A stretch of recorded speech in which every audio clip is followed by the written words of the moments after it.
All right, let's turn to New York now, where tension's still very high following that police-related death of 43-year-old Eric Garner. You all know the video. He died last month after being put in an apparent chokehold by an NYPD officer on Staten Island. Garner accused of selling loose cigarettes. Staten Island DA Dan Donovan announced Tuesday that evidence in the investigation will be presented to a grand jury, which will convene next month. And so you know, Reverend Sharpton is organizing a protest on Staten Island on Saturday. He is calling for the arrest of the officer in the Garner case, as well as the death involving the 18-year-old Michael Brown, as we spoke about before, in Missouri. First off, and I'm going to start with you on this one, Dan, how much, if at all, does the events unfolding in Missouri impact what happens in Staten Island? I know it shouldn't, okay, right. But if you're DA right now in Staten Island, Mr. Donovan, are you looking over there saying, maybe if I was on the fence, I'm going to go one way rather than the other? You can't let that interfere with your thinking at all. And remember, before the events in Missouri... But they're human beings. It has to be. But as a prosecutor, you have to be laser focused on the facts and the law. And remember, before this happened in Missouri, there was already a lot of press, a lot of media scrutiny over how this would be handled in New York. So I think even before Missouri, there was a lot of public pressure, and the DA, any prosecutor, has to put that aside and look at the facts. You're talking about a person who died in police custody. That's always tragic. And then you're talking about possibly prosecuting a police officer or multiple police officers. So you have to be very diligent, focus on the facts and the law, and the outcome will be what the facts and the law lead to. Bill, strategically, does the DA's office make a decision how much they're going to choose to communicate with the media, to use the media as a tool to get out where they are in the investigations? They can do it on their timeline so they don't look like they're being forced by Sharpton's hand, let's say, to move in one way or another.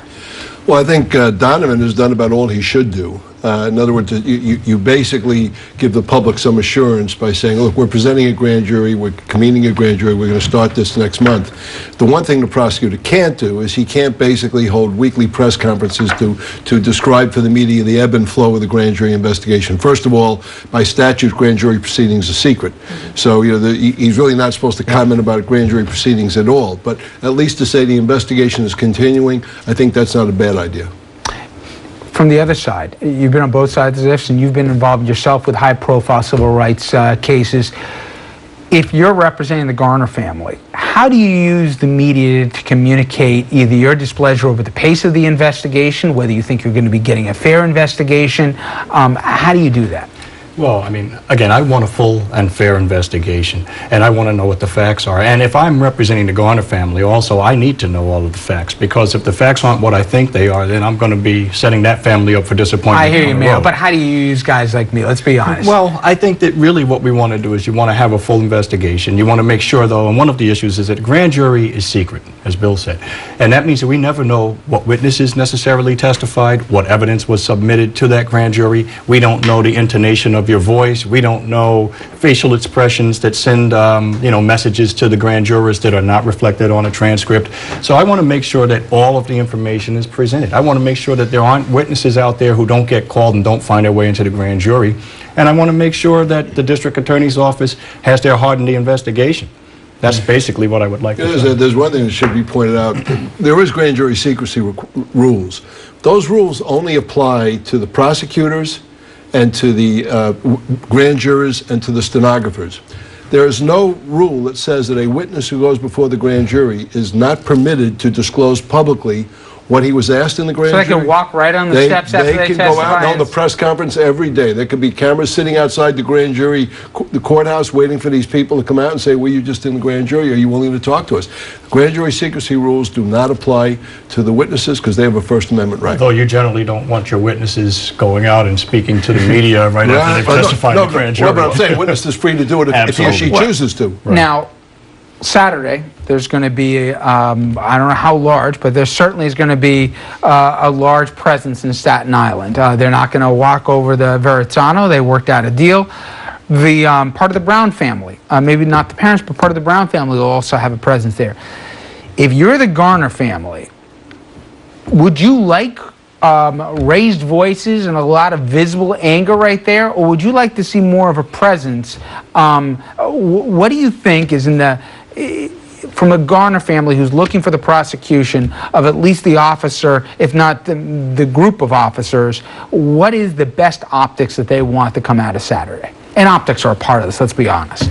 I think they'd want to see an outcry for justice, you know, without it breaking down, you know, obviously in terms of conduct, the way that people carry themselves out. But I think they really want to show the public that in the black community, there's been a total erosion. And this is something that affects the Latino community as well. I see it with my immigrant clients. Very little trust for the police, fear of the police. No real hope that there's going to ever be justice. You know, I feel for the mother in the Brown case, because in my years as a public school teacher, I know what it takes to get a teenager through the school system ready to go to college. This man was, you know, we have the videotape, right? He's being manhandled by the police. It recalls the days of Anthony Baez in the 80s, who was, you know, killed by illegal chokehold. And so I think that what the family will want to see is an outcry for justice, a demand that there be transparency and a full to that point, just so I investigation. don't want to Dan, less than 30 seconds. Give me a prediction. What happens next in Staten Island? Well, they'll investigate this in the grand jury, and Do you think they get an indictment? I don't know all the facts, so I can't say that he should be indicted or that he will be indicted or that he won't, because I don't know all the facts. I don't know the officers and what their accounts are going to be.